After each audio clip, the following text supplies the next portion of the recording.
આપણે આજે કાલે વાત કરેલી કે આપણે આજે જ્ઞાની પુરુષ પરત્વે થયેલા દોષોનું પ્રતિક્રમણ લેવાના છીએ. એટલે મને આટલા પ્રસંગોથી એક વાત યાદ આવે છે, એ હું થોડીક વાત કરું કે મારી ફરજ છે એટલે વાત કરું છું. કોઈને દુઃખ થાય તો મને માફ કરજો.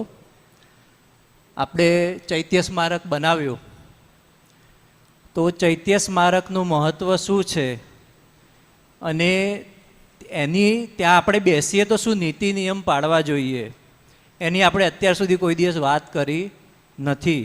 બરાબર ને? કોઈ પણ દેવસ્થાનકમાં જઈએ આપણે તો એક એવો સિદ્ધાંત છે કે કોઈ દિવસ દેવસ્થાનકમાં એઠા મોઢે જવાય નહીં, એટલે કોગળો કરીને જવું પડે. અમુક મંદિરોમાં તો એવા રૂલ્સ છે કે તમારે મોજા બધું કાઢી નાખવાનું, હાથ પગ બધું ધોઈને જવાનું. બરાબર ને? હવે આપણે બધા મહાત્માઓ છીએ તો આપણા માટે ચૈત્ય સ્મારકનું શું મહત્ત્વ હોવું જોઈએ એની કિંમત આપણને ખબર પડવી જોઈએ. બરાબર ને? હું કોઈ વ્યક્તિગત ટિપ્પણી કરતો નથી, પણ મેં જોયું છે કે આપણે ચૈત્ય સ્મારકમાં એસીની ઠંડક માટે બેસી રહીએ છીએ.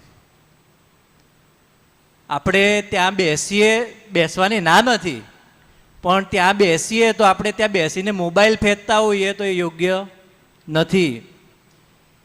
ચૈત્ય સ્મારકમાં પીવાનું પાણી, ખાવાની કોઈ પણ વસ્તુ લઈ જવાય નહીં.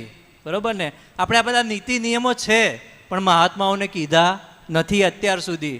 બરાબર ને? પણ છેલ્લા 2 દિવસથી મને એવું લાગ્યું કે આપણે વાત કરવી જોઈએ. કારણ કે વસ્તુ એવી છે કે ભૂલ જાણતા કરો કે ભૂલ અજાણતા કરો, એનો દંડ ભોગવવો પડે ને ભોગવવો જ પડે. બરાબર ને? આપણે ચૈત્ય સ્મારકમાં બેસીએ ને પછી એક ટોળું કરીને બધા વાતો કરીએ તો એ ચૈત્ય સ્મારકમાં જે ભાવિ તીર્થંકરો છે એમના જે પણ દેવી દેવતાઓ હશે એમનો ક્રોધ આપણે ભોગવવો પડે. પછી કંઈક ઘટના બનેલે આપણને એવું થાય કે મારી જોડે કેમ આવું બન્યું, પણ ખબર ના હોય કે આપણે આવા અજાણતા દોષ કર્યા હોય. બરાબર ને? ત્યાં ચૈત્ય સ્મારકમાં ઊંઘાય નહીં. જ્ઞાન ઉપર એટલું બધું આવરણ આવે કે તમને ખબર જ ના પડે, તમારો બધો પ્રોગ્રેસ અટકી જાય. આવું આપણે એક વખત જાહેર કરેલું એટલે ઘણા શું કરે, બેઠા બેઠા ઊંઘે. માફ કરજો, કોઈની પર્સનલ ટિપ્પણી નથી કરતો, પણ એક જનરલ વાત છે કે આ ચૈત્ય સ્મારકના બધા નિયમો છે.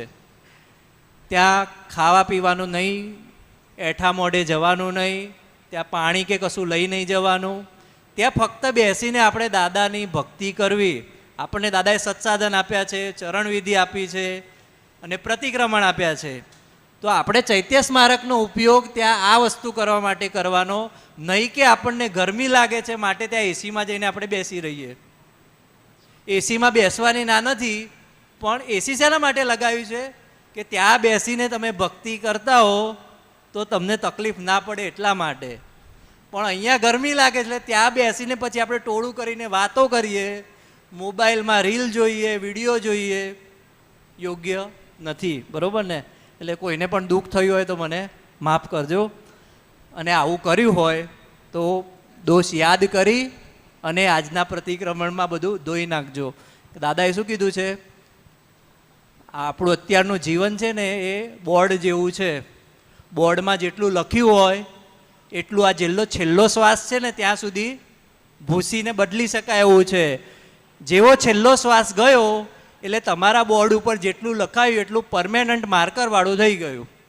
પરમેનન્ટ માર્કરવાળું લખેલું ભૂસાય નહીં. બરાબર ને? એટલે આપણને આવા જેટલા પણ દોષ થયા હોય, આ સીધો જ્ઞાની પુરુષ પરત્વે થયેલો દોષ જ ગણે ને. એમના ચૈત્ય સ્મારકમાં જઈ અને આપણે જે પર્પસથી બનાવ્યું છે એના સિવાયના પર્પસથી યુઝ થાય તો બહુ મોટો દોષ બેસે આપણને. બરાબર ને? એટલે બધાને બહુ રિક્વેસ્ટ છે મહાત્માઓને કે આપણે જ્યારે બી પ્રસંગમાં આવીએ ત્યારે આપણે ચૈત્ય સ્મારકનો કઈ રીતે લાભ લેવો, તો ત્યાં બેસીને આપણે આંખો બંધ કરીને સત્સાધન કરો. પ્રતિક્રમણ આપ્યા છે આપણા ફાઇલ. કાલે શૈલેષભાઈ જોડે વાત થતી હતી કાલે, દાદાએ શું કીધું કે કલાક પ્રતિક્રમણ કરવાના. તો આપણે આ બધા સ્મારક આના માટે છે. બરાબર ને? એટલે હવે આપણે ધ્યાન રાખીશું કે આ ટાઈપની કોઈ ભૂલો આપણાથી થાય નહીં. બરાબર ને?